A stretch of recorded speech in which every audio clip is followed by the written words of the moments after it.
Hi, I'm Dr. Tabatha, the functional gynecologist. I'm a board-certified OBGYN and functional medicine physician. I've embraced the world of functional medicine and wellness through my own personal health journey, and I'm super excited to share my wisdom and unique perspective as it pertains to women's health. So if you're struggling with hormone imbalance, weight gain, period issues, anxiety, insomnia, you name it, then you've come to the right place. I want to be your functional gynecologist. So welcome.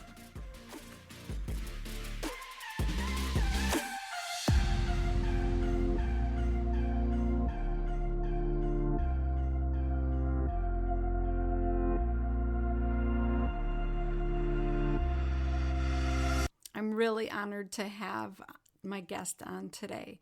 Her name is Cynthia Thurlow. She is a sought-after successful entrepreneur, nurse practitioner, intermittent fasting and nutrition expert, founder of Cynthia Thurlow LLC, co-author of Primal Eating, and co-host of a podcast called Everyday Wellness. I first found Cynthia through her TEDx talk on YouTube, and I was blown away by how graceful and honest and wise this woman was. You're going to love listening to her today. Her bio reads, as an advocate for living a fulfilled, healthy, and well-balanced lifestyle, Cynthia has committed her career to serving women coming of age. She's disrupting the notion that this is just how it is and now settle and accept it. She's leading the way for change.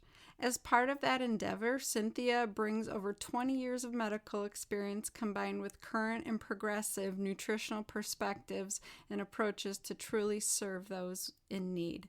She provides hope and customized programs that work. So I want you to go on her website, cynthiathurlow.com, and check that out. Like I said, she has been a TEDx speaker twice. Her second talk reached 5.3 million views, and it was on intermittent fasting. She's been a guest on numerous podcasts, including the JJ Virgin Reignite Wellness Show, Natalie Jill's Leveling Up, 365 Driven with Tony Whatley, Low Carb MD podcast with Doctors Tro and Lenzkes, and the University of Adversity, to name a few. She's been featured on ABC, Fox 5, KTLA, Pix 11, Medium, and Entrepreneur Magazine, and speaks on intermittent fasting, hormonal health, fat loss, self-care, and the power of whole food nutrition, carb cycling, adaptogenic herbs, digestive health, and more. She's worked with thousands of individuals with a commitment to live their lives not just holistically, but wholly balanced and genuinely fulfilled. So I am super humbled and honored to interview Cynthia today. So I know that you'll enjoy this and you'll get a ton of useful information out of our conversation. So here we go. Well, welcome, Cynthia. Thanks for being on the Functional Gynecologist podcast. Thanks so much for having me. It's really my pleasure. Yeah, you are just a wealth of knowledge. And the first time I saw you, I had mentioned in the intro, was on your TEDx talk. It was super impressed just how grounded you were and how sure you were of yourself, and that you weren't afraid to just get out there and help other women. That rings true to me. So how long have you been in the wellness space? Yeah, so I'm traditionally trained in Western medicine. So I did 16 years as an NP in cardiology. And I think it was really when I had children that it kind of shifted my focus a bit. I mean, there's obviously a need for Western medicine. I'm not being critical of it, but there's not a lot of emphasis on food and nutrition and wellness. It's, I was trained in preventative medicine, but that's not a lot of what you do in cardiology. It's more reflexive. It's after the fact. And so I think when my oldest developed really significant life-threatening food allergies, that it caused me to take a little bit of a closer look at how we were living our lifestyle, which was always healthy by normal standards, but really looking and taking a deeper dive, looking at the influence of nutrition on health and wellness, and recognizing that, the processed food industry is not doing us any benefits. And it's largely leaving us a sick, obese, and diseased society. So I think that's really where it stemmed from. Mm-hmm. And then the longer I was practicing, I was more and more frustrated that I was not able to influence patients in the way that I wanted to. I was prescribing the medications and setting them up for tests and doing all the, research-based modalities that were expected of me. But my heart, the longer I was doing it, just wasn't in it. And so I pivoted about 4 years ago and left clinical medicine to start a bit, an entrepreneurial journey. And what makes me laugh is I don't really think I knew what that looked like when I started. And so I kind of fell into female hormonal health because I was, like many people in their 40s and perimenopause, and felt like I got stuck and wasn't getting the answers that I desperately needed and wanted. And so I started creating programs, and all of the women that were coming to me with the same questions, concerns, and issues.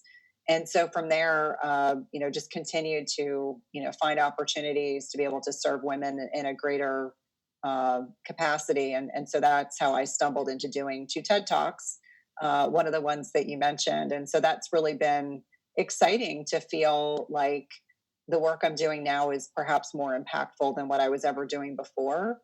And then having an opportunity to meet so many people from all over the United States and elsewhere that are, in the same mindset. I don't feel like I'm a duck out of water anymore. I think for a few years I did.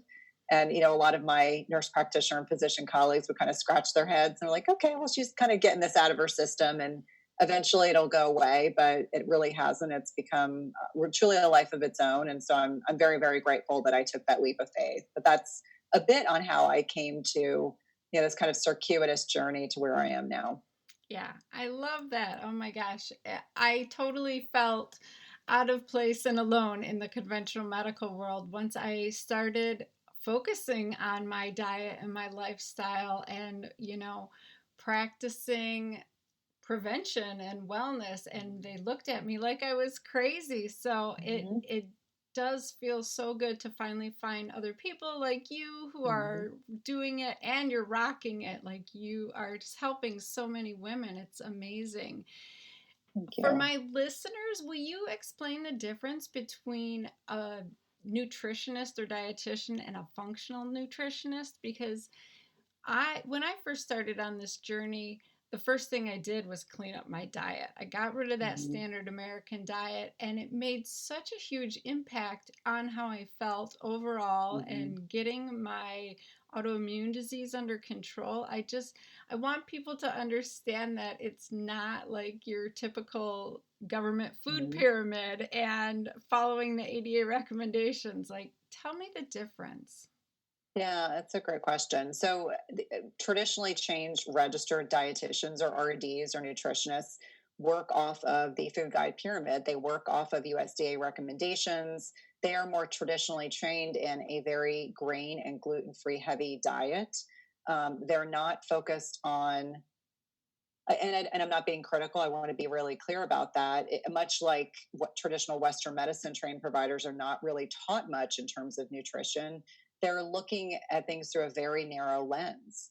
And so when I look at functional training, we're looking at root cause, we're looking a bit deeper, we're looking at quality of food, we're looking, there's a great book called Pottinger's Cats talking about the evolution of the quality of a cat's diet and the diseases that came from that diet or not.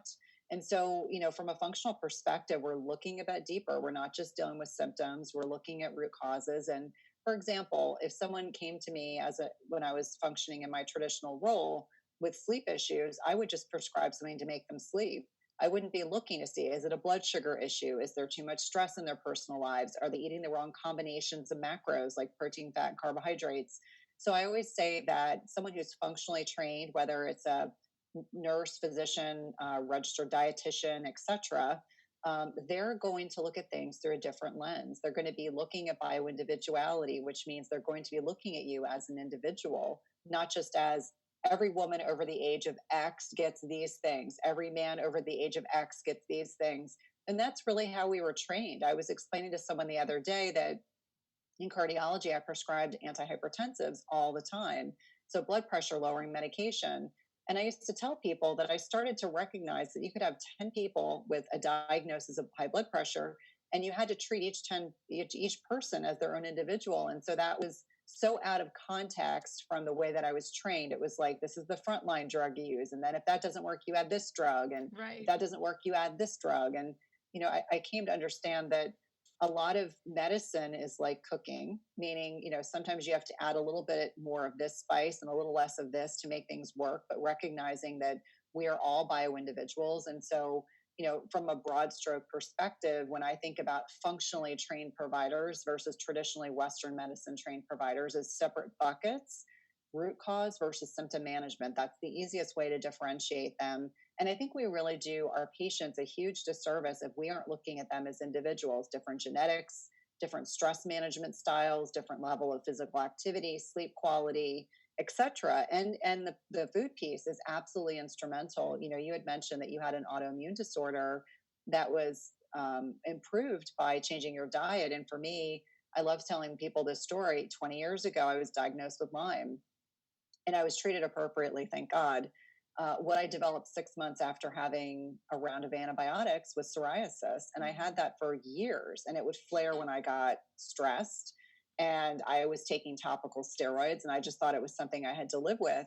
And on my own, I decided to go gluten-free. And all of a sudden, when I went gluten-free, my psoriasis went away, and my dermatologist was stunned. Like, she loves telling people, I have a patient who got off of all their steroids because they went gluten-free. And I said, if we then understand what happens when we take antibiotics, that we, develop this hyperpermeability of the small intestine, which makes us more susceptible to developing autoimmune disorders, why wouldn't we want to be looking at things differently? Like, I don't want to be on medication chronically unless I absolutely have to be. And I think that, we really owe it to our patients to look at things through a different lens. I mean, I think that's ultimately what it comes down to. And I think it's really critical that we evolve, shift, and change as providers and humans. Like, we can't remain rigid in our dogma. That is one of the things that I've been most, my dogs, that is one of the things that I've had to really struggle with, is that some people are so rigid in their dogma, and it could be about anything, that they aren't willing to think outside the box. Like, I regularly get into spirited conversations on Twitter, for example, because there are some people who are so rigid about their nutritional dogma and calories in, calories out, and breakfast being the most important meal of the day.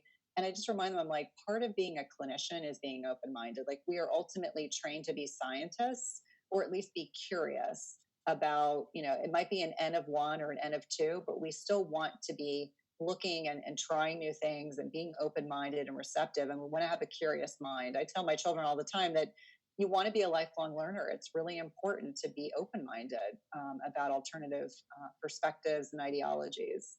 Yeah, definitely. I think that's where a lot of clinicians go wrong, is they get their training, they go out into practice, and then they practice the same way for 20 or 30 years. And, what I learned in medical school was already outdated when they taught it to me. Yeah. And so if I'm sitting here practicing that 15 years later, how outdated am I? We need to follow the research. We need to change and be open, like you're saying, to what we don't know, because I think we know about 1%, really. There's so much that we don't know. It's ever evolving, and we need to put the egos aside and say, hey, you know what? I don't know everything, and it's okay, but I'm going to keep learning, and I'm going to keep bringing you the latest information, and we're going to try to get you better, Yeah. So I think that humility is really critical, that we have to, and it's okay. Like, I even tell some of my patients now, sometimes I don't know, but I'm going to find out the answer. And being a lifelong learner is part of acknowledging there's no way we could know everything about everything. Exactly. Like, just absolutely no way. Exactly. So if your doctor is saying that this is the way and they know best, then you probably want to find somebody else, right? Yeah. So on your website, you work with women and you coach them. You say bio-individuality is key. Tell me about your coaching program. Yeah, so I've started to scale back on my one-on-ones. I do still work with a very small group of women, probably less than 15, that I meet with, usually, anywhere from every 4 to 6 weeks, sometimes longer. Sometimes we're in a maintenance program. But I have a couple of group programs that I designed in response to needs.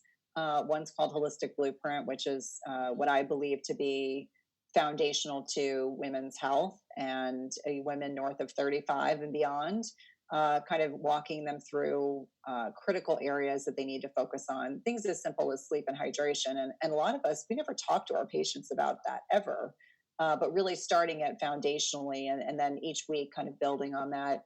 I've got an intermittent fasting program that's all done online. I also have a program which we're in the midst of renaming called Find Your Inner Goddess, but it's essentially, kicking sugar to the curb. There are, and I'm sure there are a lot of women that are listening to this that probably completely understand that, sugar addiction is real and it's not something to be, taken lightly, that, sugar infiltrates so much of our lives that it's really a huge issue and hugely inflammatory. So those are the typical kind of broad programs that I'm doing, that I do throughout the year. It just depends. And I think it's interesting. We were in the midst of a big launch for Holistic Blueprint when COVID started to kind of pick up steam. And so everyone that registered for the program, we kept saying, we're not going anywhere. We just want to kind of get through, the next 6 weeks or so, reevaluate things. We're hoping to open registration again in May and then, start the program probably in May or June. But I run those programs throughout the year, which is a lot of fun. I do everything online so people can join from anywhere in the United States. And we've even got a few that are in Europe, which is really fun. Oh, that's awesome. So women are seeking you out for nutritional guidance, help with their sugar addictions. I see a lot of women in my office who insist that they can't get off the sugar, like don't even bother trying to change my diet because it has a hold on me. And what would you say to that woman who, feels like she can't even stop eating that stuff? Yeah. Well, I mean, I think a lot of it's baby steps, and some people are ready to pay you money, but aren't ready to do the work, meaning they acknowledge they have a problem. They know they have a problem. They know they need support and they're not ready to do the work. So when someone starts using those limiting beliefs of, it's got too strong of a hold on me, I can't do this. And I just say, what would your life be like differently? Right. Wouldn't it be nice to have consistent energy throughout the day? Wouldn't it be nice to be able to sleep? Wouldn't it be nice to not feel like you have a monkey on your back, that you're not driven by cravings and you're driven by a strong desire to fuel your body appropriately? And so we really start from there. And I always remind people that small changes have a big impact. I find that for a lot of women, they need to do testing to really, provide some conceptual basis, like food sensitivity testing and, the GI map, which is a powerful stool test that you can look for. It's common to see dysbiosis or underlying candida. If someone's got a really, really strong sugar addiction, that there are gut microbiome imbalances, or even the Dutch, which I'm sure you're familiar with, looking at, sex hormones and melatonin and cortisol and things like that can influence all of that. But I remind people, what are their desires? What are they hoping to achieve? I try to redirect their focus and just reminding them that part of our work together, whether it's in group or one-on-one, is really helping them, write their own kind of prescription, if you will, for what health and wellness is. Some people don't do well with elimination diets because they're just not ready to do the work. Other people, once they pull those inflammatory foods out, all of a sudden they feel so much better that it just reinforces continued good habits. And so I like to remind people, what ultimately do you want? I have a lot of women that will say, I never had a weight problem until I hit perimenopause. And then all of a sudden it's like they've got insulin resistance, their sleep is terrible, their stress levels are out the door, and they overexercise. And so trying to find, some common ground about how we can start changing some of these things. And it can be as simple as getting someone to sleep 7 to 8 hours a night with high quality sleep. Like, again, going back to foundational principles that are really, really critical for, health and wellness. And it could be something as simple. So I always say, let's start small. Small steps can ultimately add up to big gains, but let's start small and achievable. Let's master that. And then we add something else. Yeah. I can attest to the sleep situation as an obstetrician. I didn't sleep for a couple decades. And when I finally made it a priority, that along with changing my diet, I was actually able to get control of how I Mm-hmm. felt, and that was Mm-hmm. really empowering. So I want women out there to know that you do have a choice in how you feel, and your habits can definitely change that. Once I got some sleep and I started eating the right foods and healing my gut, like you said, I wasn't a Mm-hmm. slave to the sugar. It wasn't talking to me all day long Mm-hmm. anymore. And I love that you use what you're eating, but also when you're eating as an Mm-hmm. important part of managing symptoms. So let's talk about Mm-hmm. intermittent fasting a little bit. When did you start getting into that? Yeah, it was almost 5 years ago. It was funny. I had a week where in the midst of conversations with three women in my life, the topic kept coming up. And so being the typical person I am, I'm like, I need to do my research. I bought a book. I bought Jason Fung's book, read that, and then started doing it. And I felt like it gave me my life back in many ways. I would never I would never say that I was ever obese, but with perimenopause, I'd put on 10 pounds, which when you're 5'3" makes a big difference in how Yeah. you feel. And so my sleep was terrible. I was over exercising. My job in cardiology was super stressful. My husband traveled. And so the only thing that I could really control at that point as a starter was, okay, I'm not going to eat breakfast. And so I stopped eating breakfast. And then all of a sudden, it went to 2 meals a day. And then my sleep got better and I was, feeling so much better. And I did it, I did an elimination diet. And so for me, it really gave me more energy, more mental clarity. I definitely helped lose some weight, which I always jokingly say everyone comes to intermittent fasting for weight loss, but they stay for all the other benefits.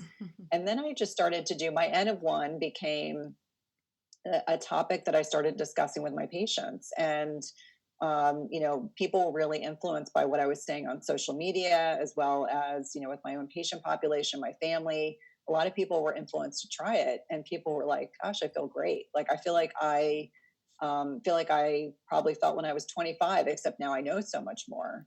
And so, although my chronologic age is in my 40s, I like to think that I probably feel as good as I did in my late 20s, early 30s. And so, I just think that it's an incredible strategy and it's free and flexible, and that's really key. There's so much of what goes on in our daily lives costs money, or it's a powder or a potion or a gimmick.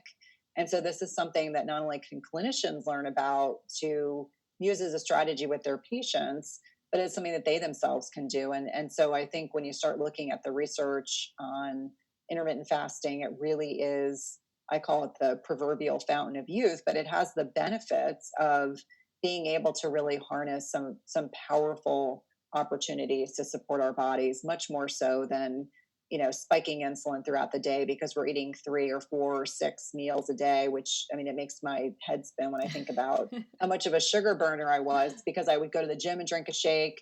And then when I left the gym, I'd drink a shake. And then when I got to work, I'd eat a small meal. And then in between seeing patients, I'd eat something. And then I'd eat lunch. And then I'd have a snack in the afternoon and then dinner.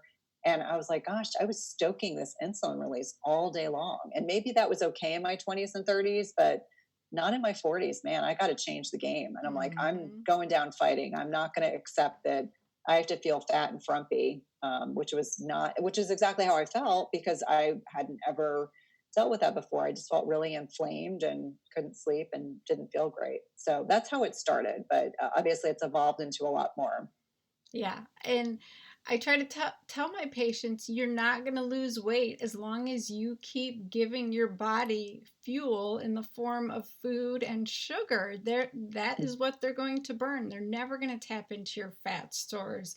And I find that some women have a harder time transitioning into getting back into being a fat burner, It's Yeah. how we were created to be. That's how our Mm-hmm. ancestors lived. So it's possible. It's just that we have retrained our body in a bad way to Mm-hmm. utilize this constant food that we have available. So, what would you say is like the beginning steps? I like how you say baby steps to get onto this. Mm-hmm. I usually tell my patients, let's push breakfast back an hour or two and then get to the point where we skip it. Is that usually what you're starting with your clients? Yeah, so I typically say, if you eat dinner at 6 o'clock at night and you have breakfast at 8, you've already fasted 14 hours. So I think people are reassured because in their minds, they think they're going to die. I'm going to die if I don't eat breakfast. And so I just say, okay, if you're already doing this for 14 hours, let's try 14 and a half hours. And so Hmm. baby steps forward. Always trying to aim for 16 hours. That's kind of the starting point. I encourage people to try to get there. Some people, they're like a duck to water. They go from 12, 13, 14 hours to 16 very easily. Others, it may take them 3 or 4 weeks to become fat adapted. And so again, it goes back to bioindividuality, checking in with yourself. When you're fasted, you should have, your stomach may be growling, but that's okay. You should have more mental clarity. You should have more energy. If you don't, if you are consistently dragging, it might not be the right strategy at that point in time. And I think it's also really critical to mention to people baby steps with regard to fasting and feeding windows, but making sure that you're starting to make small, subtle shifts about how you're fueling your body, really focusing on protein first. That is the most important macronutrient, in my humble opinion. And so also really important and critical when people are getting older. Sarcopenia, which is this muscle wasting that occurs, really starts to escalate after age 40. So protein and some healthy fats, and then earn your carbohydrates. Like, it should not be that we sit down and we have this massive plate of pasta or a massive plate of rice, because it's not that. First of all, we technically don't need carbohydrates, and that's not an opinion that people like to hear. We need protein and healthy fat. So carbs should be earned. Carbs should be, quantity should not be exorbitant. And by that, it means a third of a cup, a half a cup of sweet potato or rice or quinoa if you tolerate grains. I'm a huge fan of getting more vegetable based. Root vegetables, squash, sweet potato, potatoes, are more of where I kind of gravitate towards. But really, looking at how your body responds to carbohydrates, how it feels. There's a really great book, called Wired to Eat by Rob Wolf. I strongly encourage people, if they're interested in learning more about their carb tolerance, to really look at that book, because it can be highly helpful. I find, like, I have two, well, one's 12, one's 14, but my boys their metabolisms are like hummingbirds. So obviously they can eat a whole lot more carbohydrates than I can. But even for themselves, they're not competitive swimmers right now. They're out of the pool. They're not doing CrossFit. They're not playing football. They are active, but not as much as they were. And so we're educating them about their bodies. Okay, let's focus on the protein first. Then let's make sure you got a healthy fat, and then add in the carbohydrate. And so I think that's a reasonable discussion to have. And it's baby steps. It may be that you experiment with what kinds of proteins make your body feel good. For one person, maybe like leaner proteins, like maybe they do better with fish and poultry, and someone else does better with red meat. But really focusing on those things first when you're putting your meals together, and then carbs should be the last thing you're thinking about, unless it's non-starchy carbs like regular vegetables. That's fine. Yeah, I try to go for a lean protein and then two vegetables, and one's more Mm-hmm. carb based, right? Instead of like, oh, I need to have rice with this or Mm-hmm. noodles. You don't need to have that starchy Mm-hmm. side that is Yeah. typical with dinner. I think that's super important to realize. Do you do any testing, or do you advocate for checking your ketones and your glucose when you're kind of going through this transition? Um, do I do testing? Yes, I do testing with my patients. And so I like to look, I mean, I do some traditional Western medicine lab work. I like to look at a CBC and a chem panel, and I like to look at fasting insulin and glucose and LDH and hemoglobin A1C to kind of see, like, what's their blood sugar control like. I do use some of the functional tests that I mentioned, the Dutch, the GI map, and food sensitivity testing. I don't test for ketones. I kind of feel like, and this is like the non-scientific way, is that that you're fat adapted when you're able to get through your morning and you have plenty of mental clarity. You're not feeling like your energy is dragging. And so I think a lot of times people get very reliant on test strips to determine if they're in ketosis. And so I feel like it's one more thing to be thinking about. Now, for some people, when they first start doing a lower carb diet or carb cycling or ketogenic diets, they want that validation, and that's okay. But I don't want people using that as the be all end all long term. I think it's fine for the short term, much like I think it's fine to track your macros for the short term, but I want people to eat more intuitively, meaning, okay, today is a higher carb day. So my body is telling me it needs a little bit more sweet potato and maybe a little less healthy fat and maybe a little bit more protein, as opposed to people becoming a slave to an app on their phone about food. Like sometimes I feel like some of the apps, as helpful as they can be, I think sometimes the apps can be, it can be one more thing where maybe if someone has compulsive tendencies, it can make them feel like it's one more thing they have to be on top of. So I think it's fine. And initially, if people want to be testing to see if they're in ketosis, I think that's fine. Initially, if people want to be testing, I do use glucometers with some frequency, largely because a lot of the women that are coming to me, they're, because of just by where they are in their life cycle, they're perimenopausal, so they're more prone to insulin resistance. I do use glucometers because I think it's valuable to say to them, if your waking blood sugar is 100, we've got work to do. If your waking blood sugar is 115, we got work to do. Right. And here's the irony. This is how long I've been in Western medicine. When I left my NP program in 2000, which is a long time ago, the high limit for fasting glucose was 140. Now we want it 80 to 90. So it gives you some idea that we're learning, lower blood sugar control is better.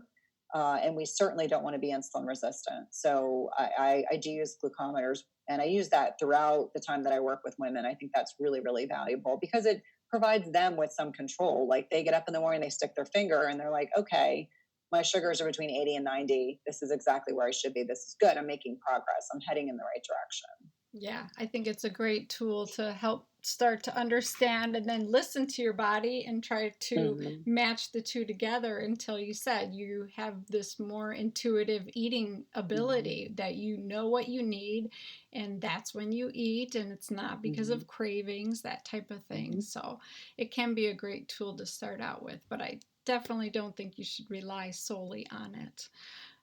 What are some of the setbacks that you see your patients having when they're transitioning into fasting? Do they have certain complaints or issues that you see time and time again?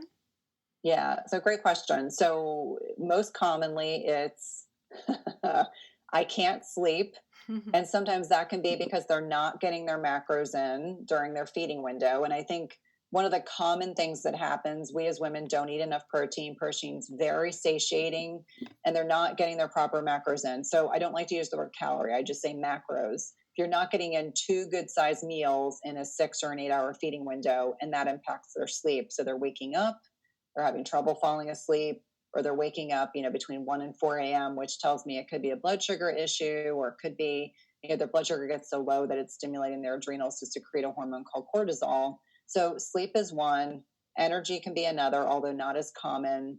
I would say that the third one is probably related to hydration. So a lot of times when people are starting off with intermittent fasting, they're not getting those extra electrolytes in, potassium, magnesium, chloride, and sodium. And so I remind them that sometimes when they're having all that hunger, that for many people makes them uncomfortable, psychologically makes them uncomfortable. Because they feel like if their stomach's growling, they should immediately be eating because that's what we've been conditioned to believe. Right. And so reminding them that a lot of what they need to do to address, that physiologic and psychological experiences surrounding hunger is to make sure they're staying really well hydrated and that they're getting in their electrolytes. So I definitely have some, tips and tricks around that. But I think one of the really critical things is making sure they're staying really well hydrated while they're fasted. And so those are the 3 most common things that I see, which you can generally easily work around. Now, obviously, it's more concerning if someone tells me that their fingers and their toes are getting really cold or they get shaky. A lot of times that can be blood sugar related. If they're feeling like they don't have more energy, they have less, then I usually will have them stop. And then I always say, this doesn't mean that you can't ever do intermittent fasting. It just means right now your body's not ready. And so that's how we kind of work around it. But I think that a lot of people are so desperate to get gains or to lose weight with intermittent fasting that they want to make it work, even if it doesn't work for them. And so occasionally I do encounter women and men for that matter, that it just doesn't agree with them. And I just remind them that that's okay. Sometimes there are people that need to start off having 3 good sized meals a day. And then at a later point in time, we can kind of reinvestigate whether or not it's a good technique for them. Yeah, I think that's a great point. I mean, some people are dealing with, toxins in their system that they need to do a detox program. They're having some other reason why their body doesn't want to tap into those fat stores and release that. So I think that's a good point. Like, that's why it's so important to find a functional practitioner to work with and have clear guidance and not just be off on your own willy-nilly trying things, because it can be dangerous. It can. And I think, for example, I was telling my team, we had a team meeting, and I said, I don't love the word detox when it's used inappropriately, because our bodies detox every day. We defecate, we urinate, we breathe, we sweat, right. And our bodies do that naturally. But in the context that you and I are talking about, a supervised detox is very different than sometimes I hear that word used, and I think people don't understand that sometimes these products that are utilized for these kinds of things, you have to work with someone that actually understands that, there are multiple phases of detoxification in the liver. And if one gets sped up and the other next phase is not working efficiently, that can be hugely problematic. And I love that you mentioned, why sometimes our bodies will hold on to weight. It could be related to toxins, as you mentioned. And I always like to think, I worked with someone a few years ago, and they didn't realize that there were multiple phases of detoxification in the liver, and they had put me on this protocol. And within like a week, I was nearly suicidal and felt awful and was exhausted. And, my functional medicine provider, who I then developed a relationship with after I went through this whole situation, said, oh, it's because, your mother probably had a lot of mercury amalgams. And then when you were in utero, you kind of absorbed some of this mercury. And now, these mercury levels in my body were so high. And when they were putting me through this very rigorous detox, my body just literally was like, could not handle one more thing.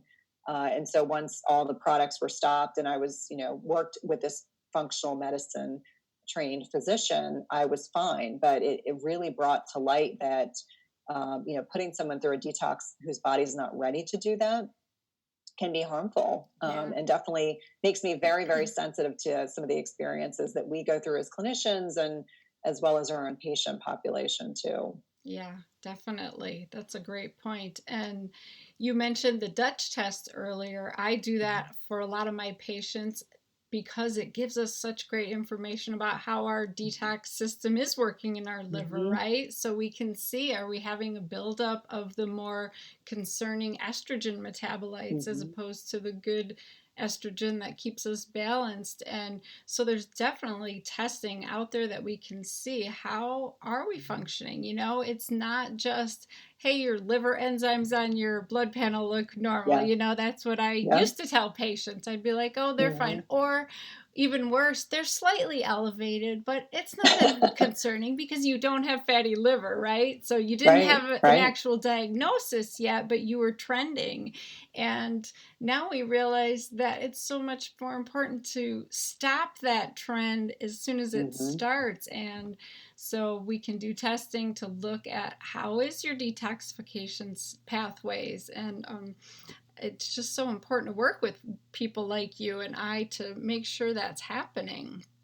So Absolutely. Tell me a little bit more about your holistic your holistic blueprint program. Is that the group program that you mentioned?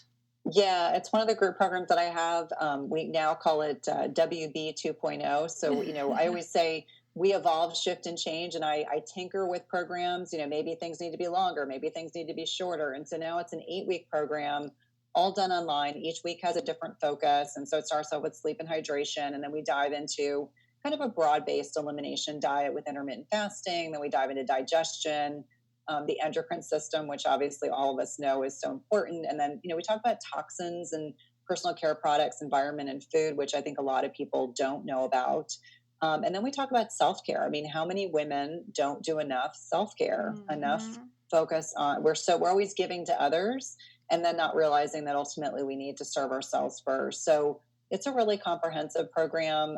We do a lot of great group calls, and it's actually, I always call it like my flagship program because it's the first one that I created, but it's also the one that's still near and dear to my heart because each component of that program really if women really understand and they listen to what's taught to them, and we do the group calls and they implement changes, can really provide them with a very different long-term perspective. We don't do testing in the program. That's more for the one-on-ones. I think it's hard as a clinician to have a large group of people and offer testing too, because it takes time, as you know. I mean, even the Dutch test, I always tell people, it's even with experience, it takes an hour to review it, come up with a plan, create a plan, and then you've got to meet with someone privately, and it's a complicated test. This is why it's important for people to work with someone that actually has the training to interpret the test. Because I always say, gosh, how many of those did I actually run before I ever even offered it, and took a class that was, took me a couple months to finish. So the point being, testing is super valuable, but you have to work with someone that has the training to interpret the test. Otherwise, it's a very expensive test. And, you don't want to make that investment in paying for the test and not get great results. That's really what it comes down to. And I do see people in the wellness space that order functional diagnostic testing who don't have the training, and sometimes they end up on my doorstep. I'm sure you see them too. Yeah. And I always kind of feel badly, because I know that person spent a lot of money having the test done and spent a lot of money on the person interpreting it, and I'm giving a completely different perspective on on the testing itself. And I always tell my own patients, I'm like, listen, I'm not going to order a test unless you need it, or I think that there's going to be some value from information that we get from it. But I do find that tests like the Dutch, sometimes for people who don't want to gear their life back, they're the super type A, super intense, don't want to sleep, over exercising, restrictive food eating. When they get the results and like their melatonin's really, really low, and I keep telling them, I need you doing sleep hygiene, I need you using blue blockers, I need you going to bed earlier and not doing such intense exercise. And sometimes when you can quantify, like, this is what your body is doing right now, and this isn't contrived, we didn't make these numbers up. Really trying to demonstrate or show them that, your body perceives that you're being chased by a saber-toothed tiger, and we're not back in caveman and cavewoman days. This is modern day society. And for a lot of us, our bodies perceive that we're under duress and stress. And so really, really critical to make sure that we're taking care of our bodies as best we can. Yeah, I think that's really important, that we realize we are just doing that rushing women syndrome. We're all over busy. We're just doing too much. Sorry, I'm just having a brain block. That happens. Glad to know it doesn't just happen to me. No, it doesn't. And the funny thing is, I am going on like 22 hours of a fast right now. And so I kept thinking that this will be a good testament to see if I can keep my brain clear and see if it's working for me or not. So obviously it's not working the greatest, but what's the longest fast you've ever done? I have done probably a day and a half. Mm-hmm. I don't know the hours, but it was about a day and a half. So, okay. And I struggled through that. So, you know, this makes sense that I'm hitting the 22-hour mark or something like that. And that's a hard time for a lot of people. I mean, I even find for myself when I do a 24-hour, I'm usually fine till about 20 hours. And the last 4 hours can be challenging for sure. Yeah. Yeah. And that's when you know to cut it out and go eat some nice protein and healthy fats, right? Yeah. Just wave the white flag, call it good. Mm-hmm. Oh, that's awesome. Well, I've just loved listening to all your wisdom about how nutrition plays such a key role in women's health. And I want women to seek you out and work with you because I think you're amazing. So tell my listeners where they can find you. Yeah, so I've got a great podcast called Everyday Wellness that you can find online. You can find me on my website, www.cynthiathurlow.com. And I'm active on Facebook, Instagram, and Twitter. You can also find me on LinkedIn, although I tend not to hang out there too much. And I'm slowly growing my YouTube channel, kicking and screaming. I just feel like it's hard to be all places and doing all the things, but I'm definitely would love to. And there's also, I have a free Facebook group. It's Intermittent Fasting Lifestyle / my name that you can find me if you're interested in learning more about intermittent fasting. And I go in and do Facebook Lives every week and try to offer up some content. Also allows me to use it as guinea pigging. I'm in the midst of writing a book. So allows me to have an opportunity to see what content really resonates with my ladies or not. And anyway, I would love to connect with any of your listeners online or via my website. Awesome. Thank you so much. Definitely, You're I'll so have those welcome. links in my show notes, and hopefully we'll connect again soon. Sounds great. Thank you. Bye. You're welcome. Bye. Well, how'd you like that faux pas? I had a total brain fart during my interview, and Cynthia was gracious enough to help me recover from that. But I went and ate some pistachio nuts. I guess 22 hours is my marker of, hey, it's time to be done with the intermittent fasting for today. I think that's just a really good lesson that it takes time to retrain your body to get into ketosis, burn fat for fuel, and be able to utilize that fuel as your energy.